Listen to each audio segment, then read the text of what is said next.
All right, so today we're going to talk about Ardha Baddha Padmottanasana, which is bound forward fold, okay? It's a lot going on in this asana. We have an internal rotation with the shoulder. We're folding over with the leg in half lotus, okay? And we have to balance. So it's a lot going on, but I'm going to do my best to break it down because this pose actually gives me lots of troubles because I have really tight hips. But before going into that, let's talk about a few facts. Ardha Baddha Padmottanasana is pronounced Ardha Baddha Padmottanasana. Ardha Baddha Padmottanasana. And it has 9 vinyasas, and the Drishti is the tip of the nose, Nasagrai Drishti. All right, so let's talk about a few things. So this pose has given me lots of trouble because I ask a lot for my body. I do lots of strength training, lots of cardio, running, jumping, lots of things that place demands on my hips. So my hips are very tight. And then I turn around and I do a Ashtanga practice, and it also asks for my hip to be very open. Now, as a normal person, my hips are actually very open, but for the Ashtanga practice, I still need a little help. So with that said, I know all of the modifications for this pose because it gave me so much trouble. So let's talk about a few things. First of all, I just want to put a small secret out there. I actually don't do the full expression of this pose unless I go to a Mysore style class or a lead primary class, okay?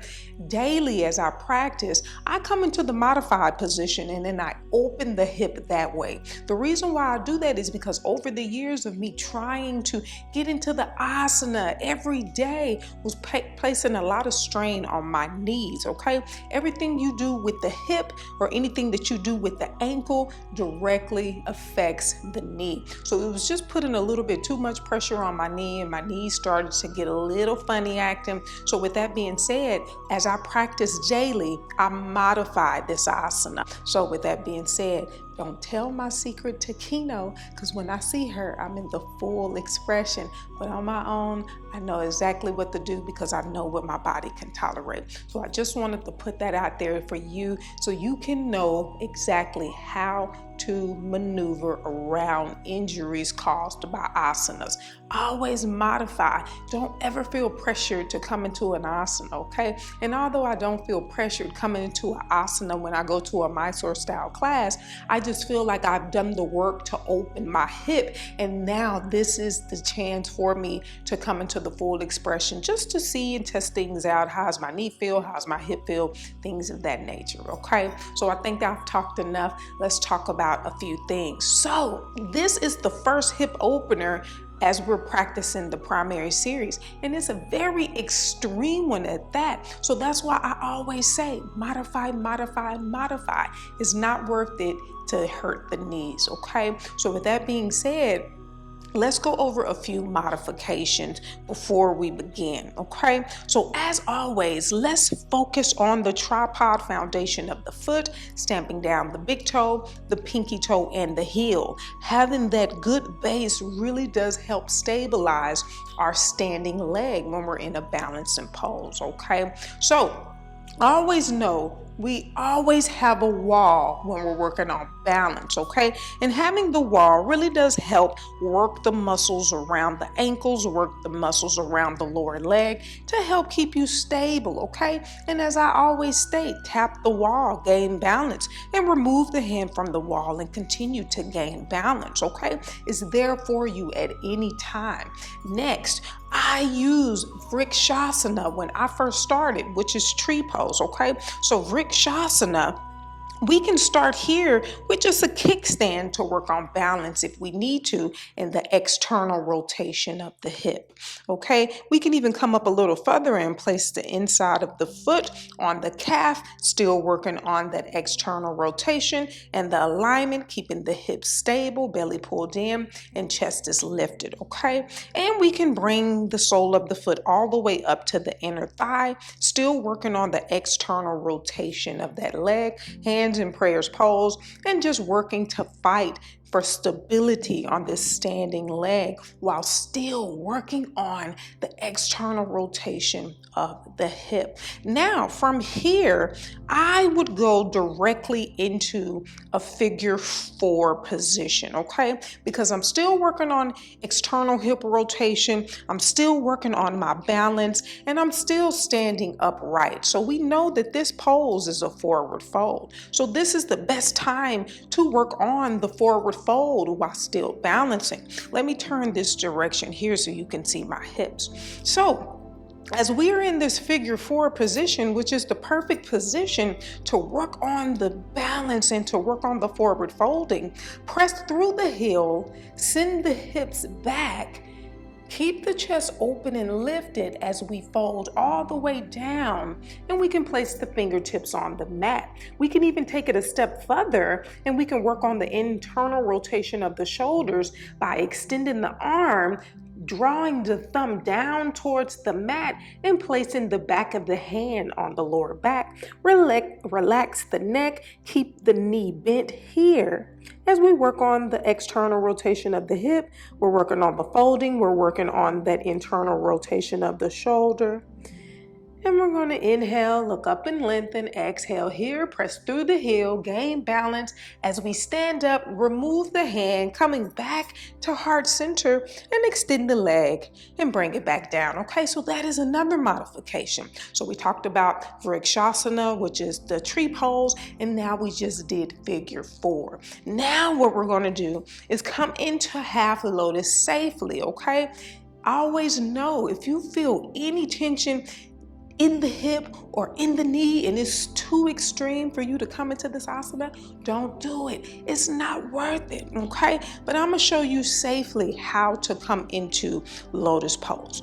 Always close the knee joint, okay? You can close the knee joint here and then grab the foot and then bring the heel towards the hip crease and allow the knee to point down towards the mat. Always remember, if the knee is here, we should not be forward folding. We need to make sure that we open the hip before forward folding, okay? And so here is a perfect position to start out, and working on internal rotation of the shoulder, you can just grab on to the inside of that elbow crease and we can stay here, find our Drishti.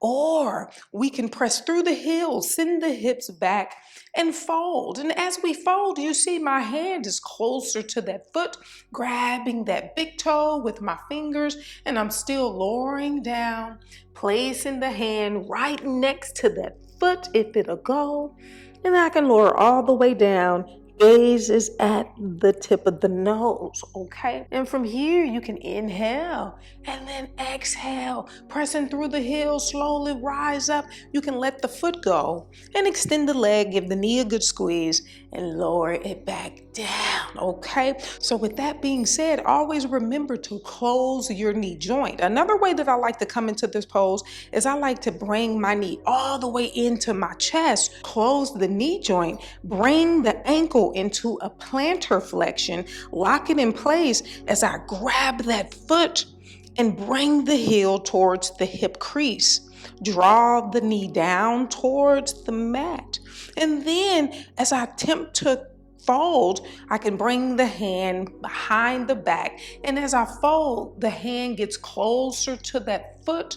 Grab onto the foot, all the fingers, including the thumb, hand right by that foot on the mat, then lower all the way down. Then shoulders are square, hips are square. And then I rise back up, inhale, look up and lengthen, exhale here, press through the heel, rise back up, okay? So with that being said, let's go through the vinyasa. I'm gonna do one side modified and the other side full expression, okay? So we usually start this asana at the top of the mat, but I'm gonna face this way just so you can see me. One point that I forgot to mention, anytime we're in a figure 4 position, always remember to keep the ankle in dorsiflexion and the toes extended back towards the knees, okay? We don't want a limp ankle and just limp toes with the leg in external rotation. Keep everything active. So externally rotate Ankle and dorsiflexion, toes are extended back. Keeping things active keeps things safe, okay? So let's go ahead and begin. Ardha Baddha Padmottanasana. Ekam Inhale, right leg, half lotus, figure 4, or tree pose. Dve Exhale, slowly fold in. For 1. Keeping the feet active. We can work on internal rotation of the shoulder by placing the back of the hand on the lower back. 2. The Drishti is the tip of the nose here. 3. 4. And 5. TriniI inhale. Look up and lengthen. Exhale here. Catvari Inhale. Slowly rise back to center. Pancha exhale. Release the leg.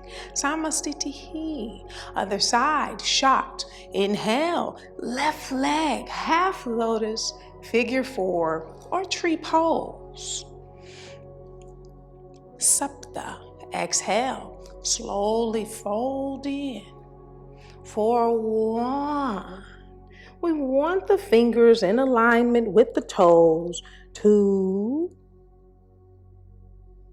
3, 4, and 5. Ashtanga inhale. Look up and lengthen. Exhale here. Dve inhale. Slowly rise back to center and release the leg. Give the knee a good squeeze. Samastitihi. Beautiful. I hope that you enjoyed the tutorial. Have you gotten Kino's book? We're doing this together. I'll see you soon.